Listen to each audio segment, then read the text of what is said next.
The Tour de France may be over, but here in Edmonton, it's stage 11 of 17 on the IZOD IndyCar Series.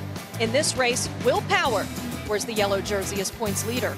But two former series champions lead a peloton of stars looking to chase Power down.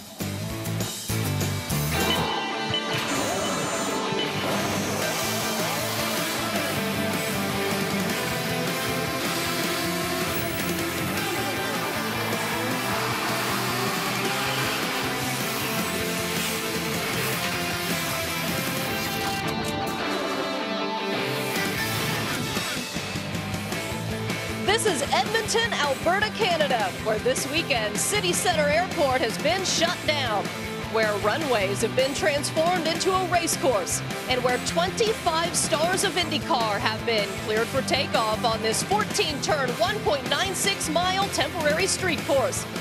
So please fasten your seatbelts and turn off all electronic devices. Welcome to IndyCar Central here on Versus. Hi, I'm Lindy Thaxton, back on our Versus stage here on Pit Out. I hope you've had a good summer, but we have sure missed you guys. It's been too long. The Versus team is thrilled to be back. We've got you the rest of the 2010 season. There are 7 races left. So right now here in Edmonton, race 3 of 5. It's a stretch of road courses, but then we finish out the season with 4 straight ovals. This is a city where Wayne Gretzky is known as the Great One, but I'll tell you what, Will Power could be called that as well. He's the only one this season who has won more than one race. He's won 4 of the 6 road and street races, and it actually puts him in a position today to clinch the inaugural Mario Andretti Trophy. It's awarded to the driver with the most road and street points this season. All Will has to do is finish 20 points ahead of Ryan Hunter-Reay and 23 points ahead of Dario Franchitti to put himself in a position where no one can catch him in the remaining 2 road course races. And if that's not enough, by winning the last 2 races at Watkins Glen and Toronto, Will also looks to join Scott Dixon, Dan Weldon, and Kenny Brack as the only IndyCar drivers to win 3 in a row. We go green in the streets of Toronto. Wilson manages to hold off. Will Power is right behind him. Then Ryan Hunter-Reay. It looks like everybody's going to gamble. Tracy will go to the lead. Paul Tracy sees Dario Franchitti. Dart to his inside, and Dario grabs the spot. It is Dario Franchitti out in front of Will Power and Justin Wilson. Dario Franchitti heads to pit lane. Will Power in front of Justin Wilson. Now they both peel off. Will Power and Justin Wilson drag racing out the exit, and Justin Wilson is just going to beat him. There comes Dario Franchitti, and boy, did Justin take advantage of the situation. Justin Wilson, as everyone now has cycled through, has gone to the front. Now 14 laps to go as Will Power trying on the outside, and boy, does he get a great pass. Justin Wilson has fun coming out of turn number 8. The twin checkers will wave. Will Power is the winner on the streets of Toronto. And Will Power joins me on stage, and you're just getting all sorts of waves and everybody from all these fans. I mean, do you even realize right now you're pretty much the man? I've just been focused on what I'm doing, you know. I just don't even know race to race. I'm really just focused on getting points, being mistake-free, and getting that Verizon car in victory lane. Well, everyone knows you're awesome here at these road courses, but you've not finished higher than 5th on an oval. So to get that title, how important is that to you? It's very important. You know, I feel as though that I can make up a lot of points here on the road courses, but I can't rely on that. We've certainly been knocking on the door for good results on ovals. It just hasn't gone our way. So I think that the 4 ovals we did earlier certainly going to put me in good stead for the last 4. So grabbing these points here is critical. And last year, when you were a temporary driver for Penske, you won here. How significant is that to you? You know, that was actually a very green race. There's no yellow periods except for 2 laps at the end. So, you know, that is ideal for me today. I don't think it's going to happen like that, considering there's been a lot of offs in practice. So you just got to take it as it comes, you know, just hopefully we pick the strategy right. Let's throw in something fun here, because we know you really battled with Justin Wilson last weekend. I don't know if people at home know, but his fiance Liz does public relations for Justin Wilson. Can that get a little hairy? Who's she root for? Come on. She says to me, ideally I wanted Justin to win and you to be second. As long as you were ahead of the Ganassi cars, she was fine. So yeah, she's she's a competitive girl and she wants to see her team win. I gotcha. Well, good luck to you, Will. We'll see you out there. Thank you. And now Robbie Floyd is with Justin Wilson. Yeah, Jay Will has more experience here probably than anybody does, and you have a win back in '06. So you do like this course or not?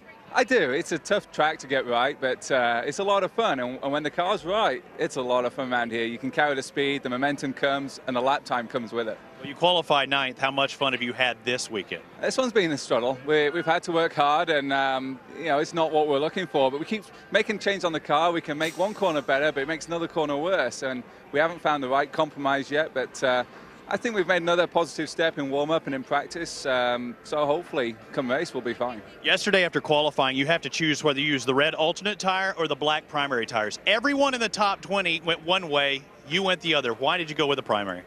We figured you can tell me.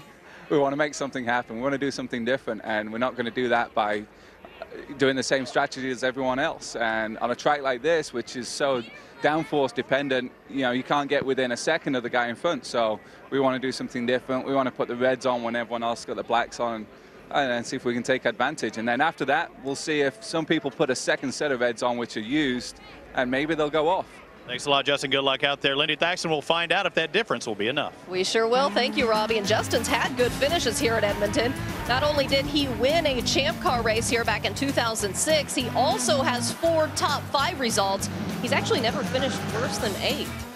Well, let's take a look at the points as they stand now. With his win last week and yesterday's pole, Will Power increased his overall points lead over Dario Franchitti to 43 points. And by finishing 3rd in Toronto, Ryan Hunter-Reay and Elio Castroneves, they flip-flop positions, with Ryan moving back into the top 5. And as we mentioned, Power has a commanding lead in the Mario Andretti Trophy standings. As the top road and street course driver, he leads Ryan Hunter-Reay by 86 points and Franchitti by 89. Justin Wilson sits in 4th with 5 top 10s in 6 road and street courses.